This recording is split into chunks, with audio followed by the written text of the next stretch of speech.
welcome back to another episode of Sit and Spin with me, your host, Joe Royland. Today on the show, some new music for you as we talk about the latest release from Queens of the Stone Age and their new album, Villains. It's the group's 7th studio album, and we last covered them way back in Season 1, Episode 19, when we talked about their last studio record, Like Clockwork, from 2013. It's been that long.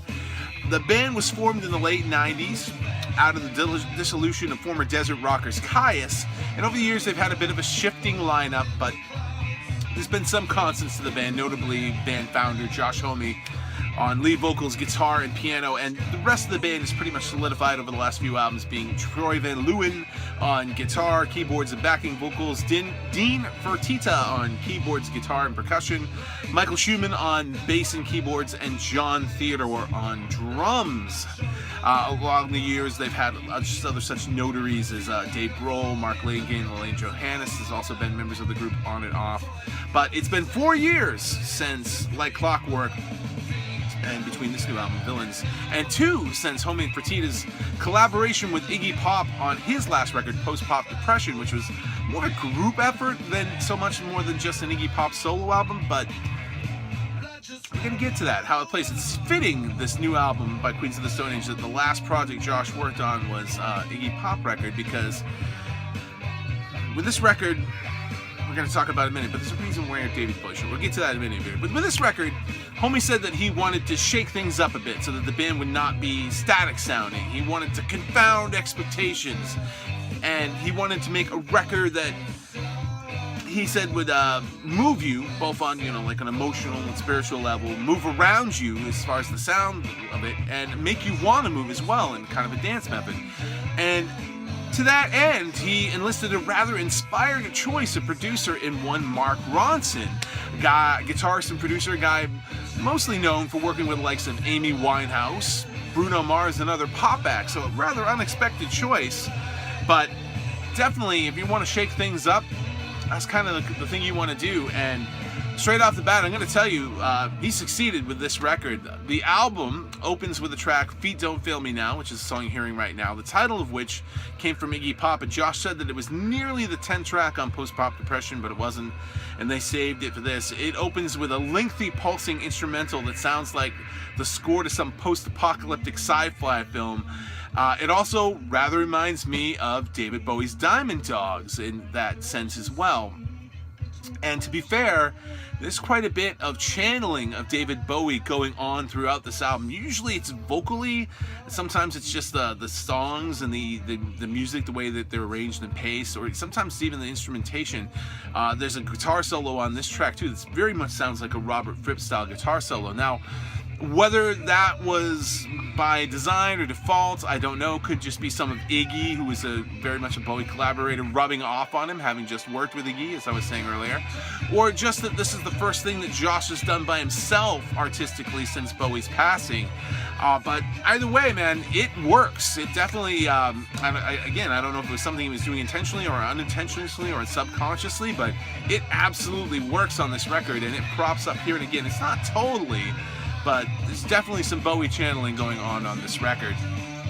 And before we go any further too, I also want to point out that with this album, that sonically, this album is just truly wonderful experience to listen to. It takes full advantage of the sound spectrum and its placements of instruments and vocals and other sounds. And again, that is all very much due to Mark Ronson's input. That was something he wanted to have happen on the album, and Josh was all about it, and it totally works on this record. The next track on the album, the one you're hearing right now, The Way You Used to Do, was the album's first single released ahead of the album. It's Homme's updating of a modern updating of a Cab Calloway kind of jazzy bebop number, and it was written about his wife Brody Dale from the Distillers. Track after that, Domesticated Animals, follows with its eerie kind of guitar keyboard intro. It's almost Alice Cooper-like in its spookiness, before shifting into like a 7/8 percolating rhythm. And again, the vocals are very chameleon-like and reminiscent of Bowie on that track. Fortress is the next track. It kind of shimmers in on this string section quartet, which kind of like a mirage in the distance in the desert before guitars and keyboards fade up, taking over that effect, and starts off on this moody, slow like ballad, but gets more mid-tempo pace as the chorus kicks in. It's It's one of my favorite tracks on the album. Just a great hooky melody in the chorus. And there's this nice little guitar nod at the end of the song that's kind of a little nod to Neil Young's Hey Hey My My. I picked up on. Very cool. Head Like a Haunted House charges in on a mix of punky and new wave energy. Musically, it dates back to 2007, but there were never any lyrics written for it before that. It's another track that makes great use of the soundscape with sounds feeling like they're happening all around you and surround. Very cool.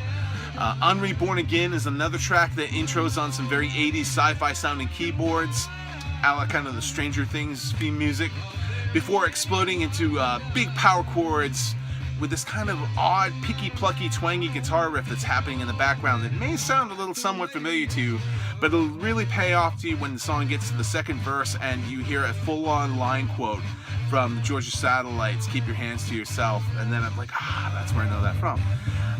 It's also another song where the vocals are very Bowie-inspired, and it's got what feels like a couple of false endings. The first is this vocal and string section breakdown, where just as you feel like it's gonna fade out, all of a sudden the rest of the band kicks back in and just drive the songs home again before it does eventually fade out on a similar kind of guitar and string section breakdown. Highway Way is the next track. It's another great song with a similarly moody groove to the Zombies' Time of the Season. Kind of, if you know the song where it goes like, "What's your name? Who's your daddy? Beware, is he rich like me?" If you know that groove. My terrible singing, sorry. The groove that's kind of happening musically underneath that song, it's similar to what's going on here, and I really dig it. It swings on a Serious Serpentine bass line from Michael Schumann, and it's got Troy doing the guitar solo, and the second guitar solo, I should say, and all the keyboards are done by Dean. The Evil Has Landed is the album's epic second single. I don't know if it's... I gotta be honest, I didn't listen to any of the singles ahead of the album because I don't like doing that. I like to experience the whole album as a whole when I first get it, so I kind of try to avoid listening to songs ahead of the album coming out whenever possible. But I'm guessing it must have been like an edited version because it's a 6-minute and 38-second song, and like I said, it's epic, and it's got all these shifting musical passages. It's almost more like a prog rock song because of that.